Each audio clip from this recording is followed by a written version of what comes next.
Assalamualaikum warahmatullahi wabarakatuh.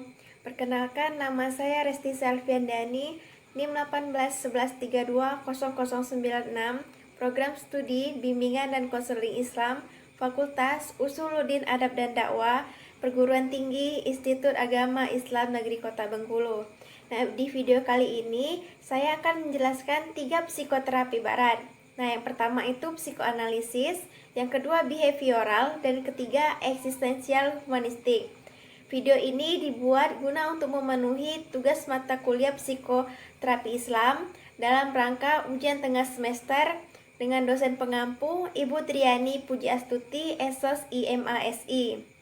Nah, yang pertama saya akan menjelaskan terapi psikoanalisis. Salah satu aliran utama dalam sejarah psikologi adalah teori psikoanalisis Sigmund Freud. Nah, psikoanalisis itu adalah sebuah model perkembangan kepribadian, filsafat tentang sifat manusia, dan metode psikoterapi. Nah, secara historisnya, psikoanalisis adalah aliran pertama dari 3 aliran utama psikologi. Yang keduanya itu adalah behaviorisme, sedangkan yang ketiga atau disebut juga dengan kekuatan ketiga adalah psikologi eksistensial humanistik. Nah, penting untuk diingat bahwa Freud adalah pencipta pendekatan psikodinamika terhadap psikologi yang memberikan pandangan baru kepada psikologi dan menemukan cakrawala-cakrawala baru, misalnya membangkitkan minat terhadap motivasi tingkah laku. Nah, Freud ini juga mengundang banyak kontroversi, eksplorasi dan penelitian, dan menyajikan landasan tempat bertumpu sistem-sistem yang muncul. Selanjutnya itu struktur kepribadian.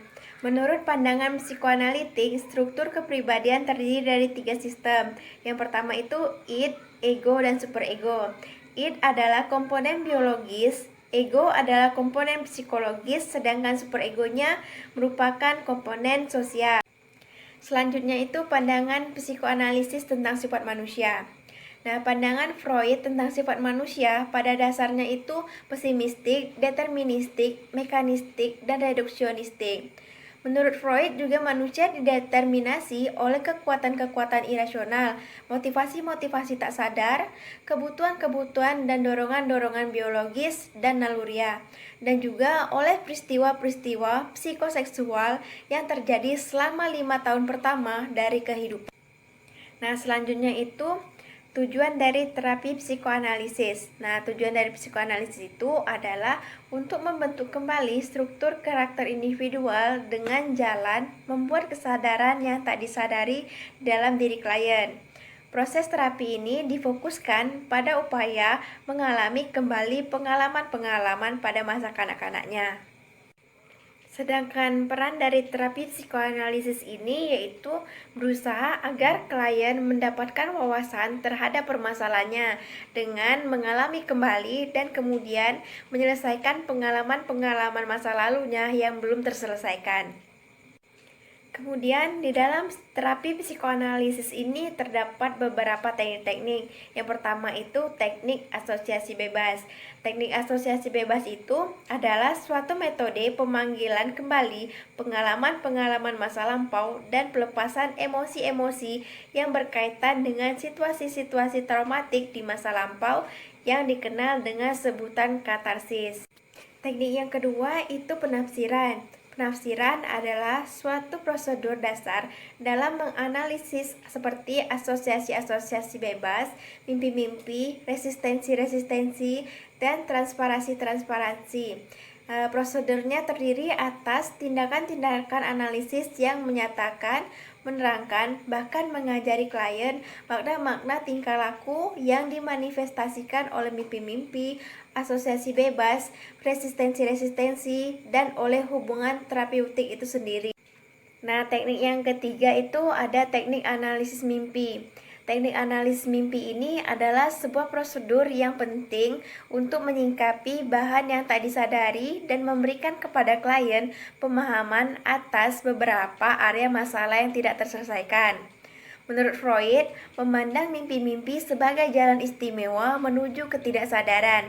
Sebab melalui mimpi-mimpi itu hasrat kebutuhan-kebutuhan dan ketakutan-ketakutan yang tak disadari diungkapkan. Kemudian yang keempat itu teknik analisis dan penafsiran resistensi. Resistensi adalah sebuah konsep fundamental dalam praktek terapi psikoanalisis yang merupakan sesuatu yang melawan kelangsungan terapi dan mencegah klien mengemukakan bahan yang tak disadari. Nah, resistensi di sini bekerja secara khas dalam terapi psikoanalisis dengan menghambat klien dan analisis dalam melaksanakan usaha bersama untuk memperoleh pemahaman atas dinamika-dinamika ketidaksadaran klien. Teknik yang terakhir itu ada teknik analisis dan penafsiran transferensi. Analisis transferensi ini adalah teknik yang utama dalam psikoanalisis sebab mendorong klien untuk menghidup kembalikan masa lampaunya dalam terapi. Ia memungkinkan klien mampu memperoleh pemahaman atas sifat dari fiksasi-fiksasi dan deprivasi-deprivasi dan menyajikan pemahaman tentang pengaruh masa lampau terhadap kehidupannya di masa sekarang. Nah, psikoterapi yang kedua itu ada psikoterapi behavioral. Di sini ada pandangan psikoterapi behavioral terhadap manusia.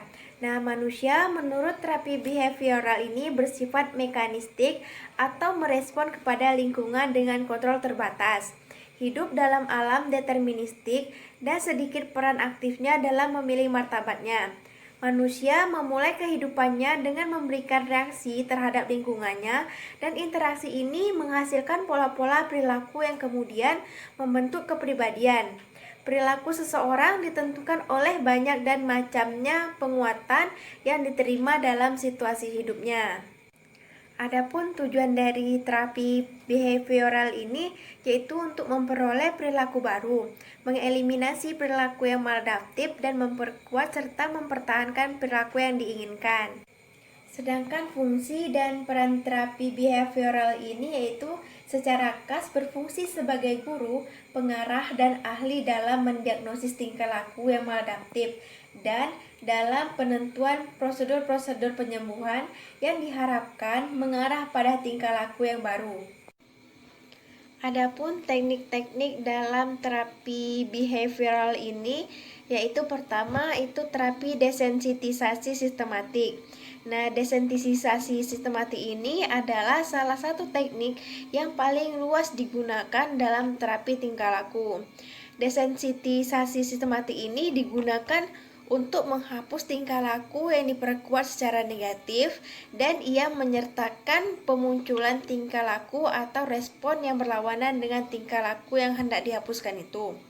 Nah, desensitasi ini diarahkan pada mengajar klien untuk menampilkan suatu respon yang tidak konsisten dengan kecemasan. Yang kedua itu teknik implosif dan pembanjiran. Teknik-teknik pembanjiran berdasarkan paradigma mengenai penghapusan eksperimental. Teknik ini terdiri atas pemunculan stimulus berkondisi secara berulang-ulang tanpa pemberian penguatan. Teknik yang ketiga itu ada teknik latihan asertif. Nah, latihan asertif ini akan membantu bagi orang-orang yang tidak mampu mengungkapkan kemarahan atau perasaan tersinggung. Kemudian latihan asertif ini akan membantu bagi orang-orang yang menunjukkan kesopanan yang berlebihan dan selalu mendorong orang lain untuk mendahuluinya. Kemudian juga bagi orang-orang yang memiliki kesulitan untuk mengatakan tidak. Kemudian juga untuk orang yang mengalami kesulitan untuk mengungkapkan afeksi dan respon-respon positif lainnya. Yang terakhir juga untuk bagi orang-orang yang merasa tidak punya hak untuk memiliki perasaan-perasaan dan pikiran-pikiran sendiri. Teknik yang keempat itu terapi aversi. Teknik-teknik pengondisian aversi yang telah digunakan secara luas untuk meredakan gangguan-gangguan behavioral yang secara spesifik melibatkan pengasosiasian tingkah laku simptomatik dengan suatu stimulus yang menyakitkan sampai tingkah laku yang tidak diinginkan terhambat kemunculannya.